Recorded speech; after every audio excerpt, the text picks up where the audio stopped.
second session, which is about people are asking all the events that are happening in the world, and there is so much to talk about it. But I am just somebody asked a question actually. Oh, supramental has come. Where is it working? People have this idea. We must be very clear.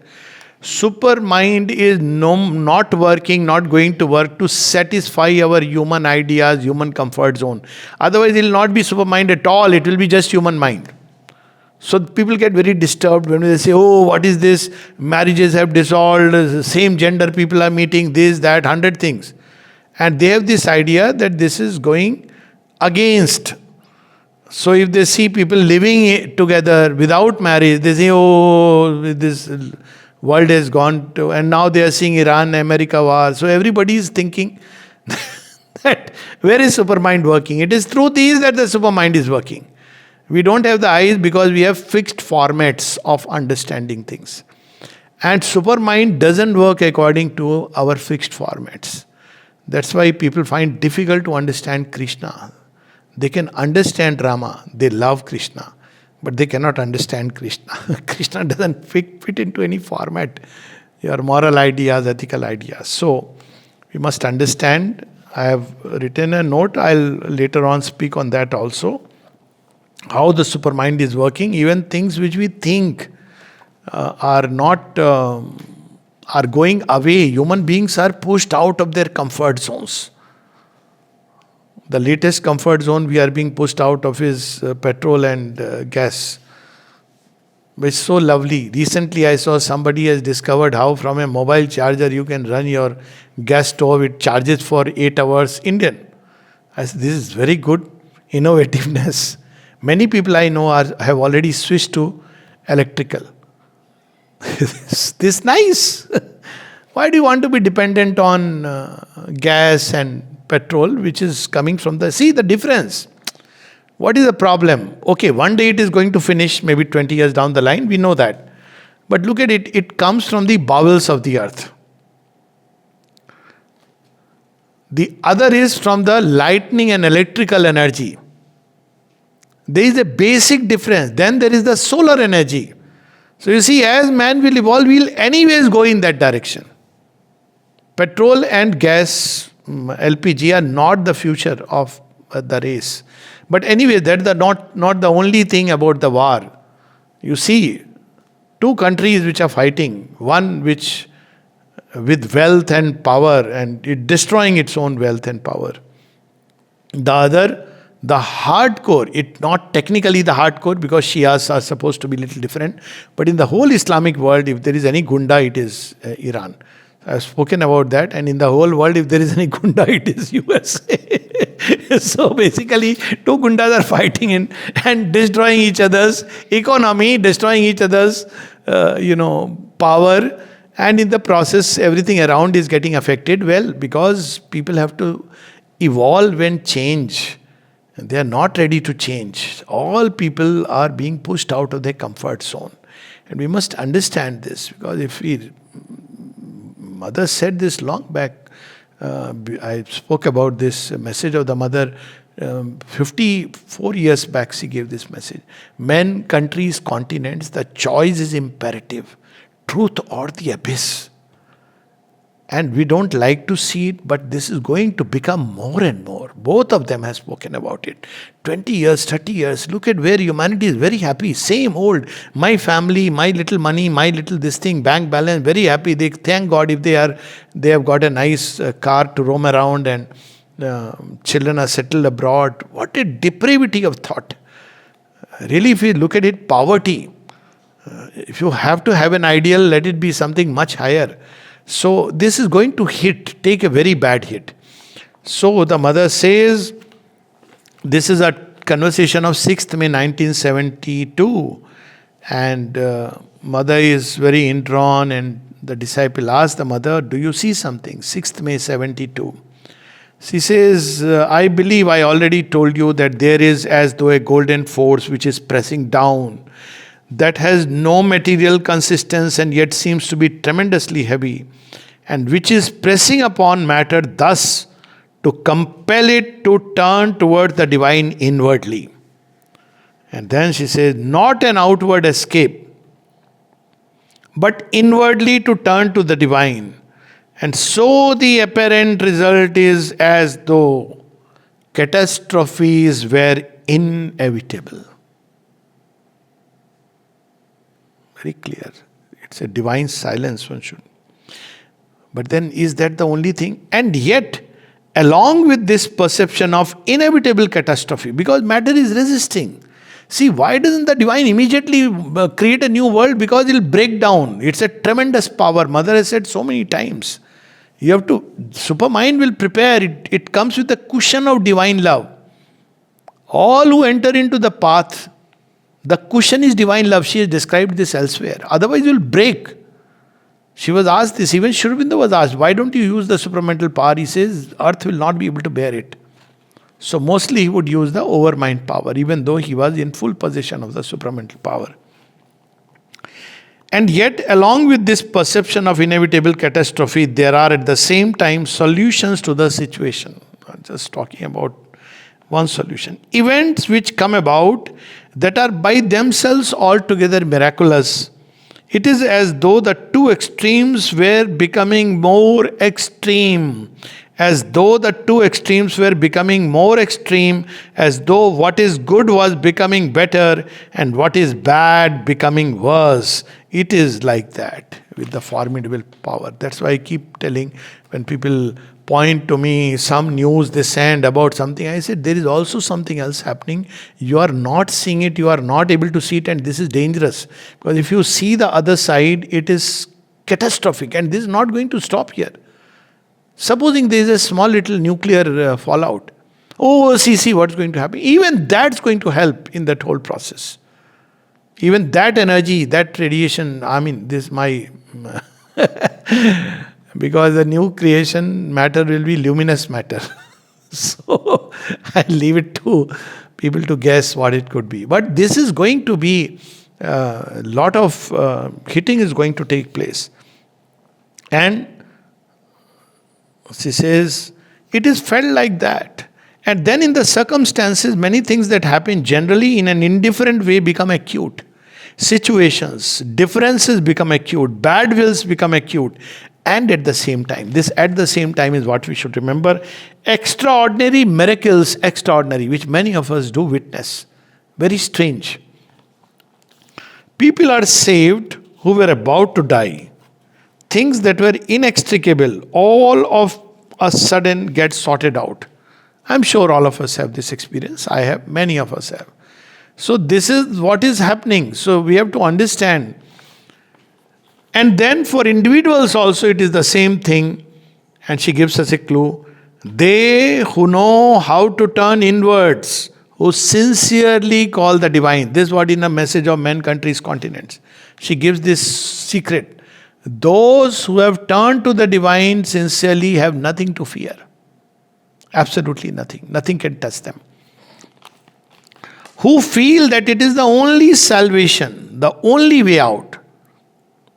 And who sincerely give themselves, then in a few minutes it becomes wonderful. Even for the smallest things, there is something, nothing small or big, important or unimportant, it is all the same. The values change. So on one side, one extreme, and then she describes at great length. So I'll come back to the end of this. So one thing she says is reign of the ego is gone. The harder you take the stance of the ego, the more you are going to get hit. And hit very badly. God knows from where. But you have to understand. That's why she used the word plasticity. So now she speaks about the last part. It is the first conversation. So one is this, and the second, which I am going to read, is 7th October 1964, where she gives what should be our solution, what we should do. Every word, sentence should be very carefully imprinted. The best one can do is not to take sides. First of all, we don't know. So, not to take sides. Not to have preconceived ideas or principles, very difficult. Oh, the moral principles, the set rules of conduct what one must do and what one must not, and the preconceived ideas from the moral point of view, from the point of view of progress, and all the social and mental conventions, no worse obstacle than that. They are going to be dashed to the ground. We may not like it, fine. We may lament over it, fine. Because once supramental action is a decisive action. It's not, sometimes I say when people ask, oh, why this is happening, why that is happening. I said, see, unfortunately, God does not have a habit of consulting us. So we have to we have to understand His will, and we have to collate with that, align with it. He doesn't consult with us. Otherwise, we would have never progressed. We would have said, I just want a very big house and lot of money to spoil my children. That's what I want. So, so He doesn't conduct. So she says, there are people, I know people who have lost decades since surmounting one such mental construction. If one can be like that, open. Truly open in a simplicity. Why simplicity? Because, mind is complicating everything with all kinds of ideas and this and that, judgments. This is happening there. Where is supramental? Wait. It has its own way of working. It doesn't work according to our human ideas. And we can see the way children are coming. And people are noting world over that these are new children. There are terms they are using. And they cannot understand what these children are up to. And people label these children. And yes, some of them are unable to handle the new thing which is happening inside them. They themselves don't know what is happening inside. But personally, I see more and more of them. Thanks to travels, children 9-year, 8-year, 10-year, 11-year, 12-year. And it's something so amazing. Even now when I went to Cuttack, one child whom people would have labeled and this or that and hyperactivity and all this, and mother is all in tears. This child wants to just come and be around me. So he was moving with me, holding my hand. Wherever I'm going, somebody wants to have a photo, he would be there, he would come. So I said, let him be. And it's so beautiful. So they are perceiving something which ordinarily we don't. So he's not following any rules of the game. So this is happening more and more, especially my experience with children is wonderful. And naturally, so what we should have along with that, the thirst for progress. Instead of saying, why this is not happening like this, oh God, we should say, oh Divine, give me the understanding to understand your play. Instead of saying, your play is not fitting my format. You should say, I am ready to get rid of every format, just teach me what the play is about. Thirst for progress, the thirst for knowledge, the thirst for transformation, and above all, the thirst for love and truth. If one keeps that, one goes quicker. Truly a thirst, a need. It's not just ordinary thirst. When you look around the world, you develop this very spontaneously. Okay, the world is not ideal, fine. We can lament over it. Was it ever an ideal? We can talk about it. But let it grow into something truly beautiful, divine, which we don't understand right now with our limitations.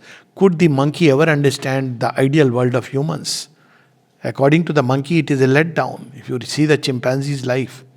And yet, man has grown. All the rest has no importance. It is that one has need of. This is the solution she is giving. She has made it very secular. She is not saying turn towards me and turn towards Shri Aurobindo. That's wonderful if one can have that. But she is saying thirst or love with capital L, truth with capital T, knowledge with capital K. To cling to something one believes that one knows. This is one of the big problems. All the WhatsApp here, there, forward, people with their comments, they have not even grown in knowledge and they are assuming things. So, to grow in knowledge is a tapasya. To cling to something one believes that one knows, to cling to something that one feels, to cling to something that one loves, to cling to one's habits. Here love is with a small l. To cling to one's habits, to cling to one's so-called needs, to cling to the world as it is that which binds you. But now we are in evolutionary mode. If the first human kept lamenting about the chimpanzee, behind them, they would never grow into what they are meant to grow. We should look forward. The man is given eyes to look forward and go further and further beyond what we can even conceive today. Today's conception should pave the way for tomorrow, and tomorrow when we reach there, still further. That's why the 4 ashramas we were speaking about. You must undo all that, one thing after another, undo all the ties inwardly. And it has been said thousands of times, and people continue to do the same thing. Even they who are most eloquent and preach that to others do cling. They cling to their way of seeing, their way of feeling, their habit of progress, which seems for them the only one. So many times people here, I have heard say, "Are those days it was so nice. Now it is flooded, all kinds of people come." I said, yeah, that's the challenge. Everybody is divine. That's what Sri Aurobindo has said to us. Let's try to live that truth. I have heard people right from then, because they cling to that. Oh, that age, that time, those were the days. But you have to move forward further. If Sri Aurobindo and the mother are not there physically, discover them inside. Recover them within you and everywhere. That's what is called moving forward. Rather than keep lamenting, oh, ashram was like this once upon a time. Yes, but it has to move. In fact, Mother has said if the ashram does not move toward the future, then it stops and it's not good. So it has to take in new life and move forward. So that's the beauty. You must undo all that.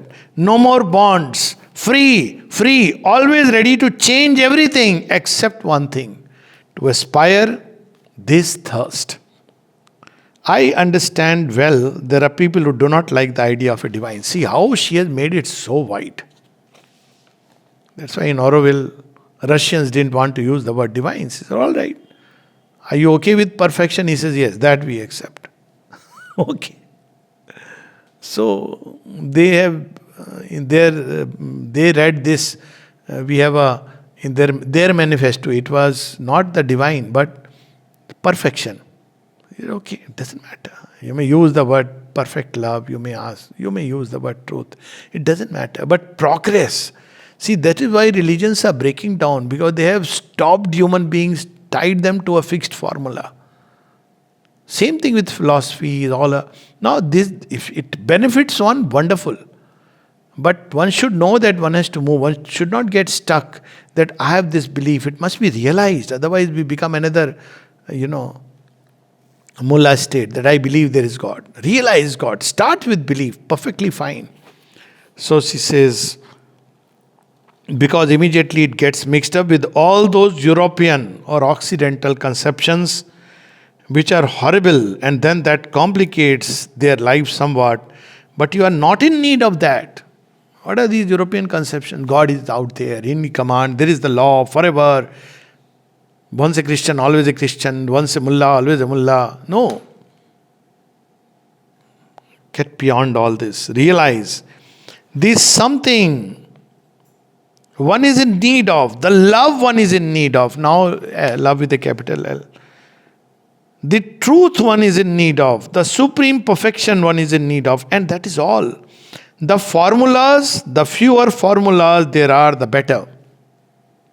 Very clear. You fix things in a fixed format, they will get broken today or tomorrow. Especially if God chooses you to progress. Otherwise, it's okay. But that a need which one thing alone can satisfy, nothing else. No half measure. Only that. And then you go. Your way will be your way. That has no importance. Whatever the way, it does not matter. It does not matter. And then she says something very, very, very fascinating. Even the extravagances of the modern American youth can be a way. That has no importance. Basically, God sees, often people ask, God sees what is inside. You cannot fool Him. You cannot fool Him that so many times I am going to the temple, hey, please write my name. I am a good guy because I am reading every day this particular scripture.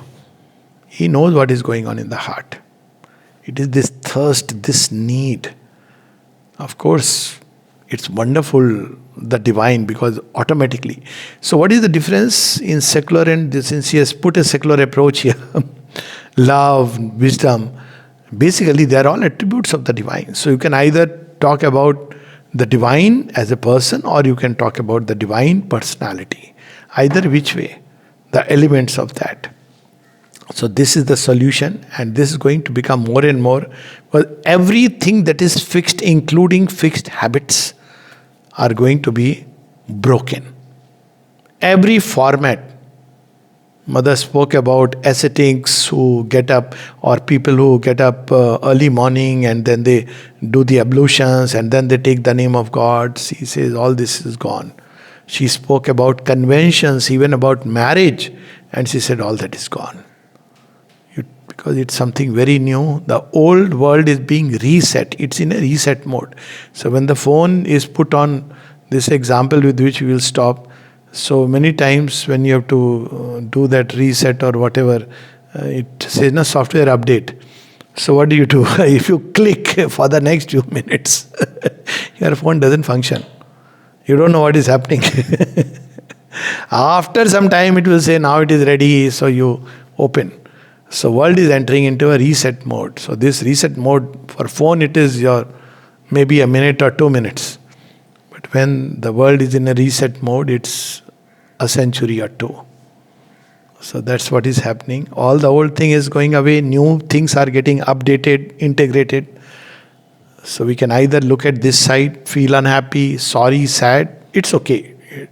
Frankly speaking, the supramental is not going to care about our ideas. Or we can look toward the future with hope, faith, trust in the divine grace, open to the best is open to the mother. Shri Aurobindo has given the simple formula. But even if we cannot, aspire for something higher, truer, more beautiful. And one is through. Jai Ma.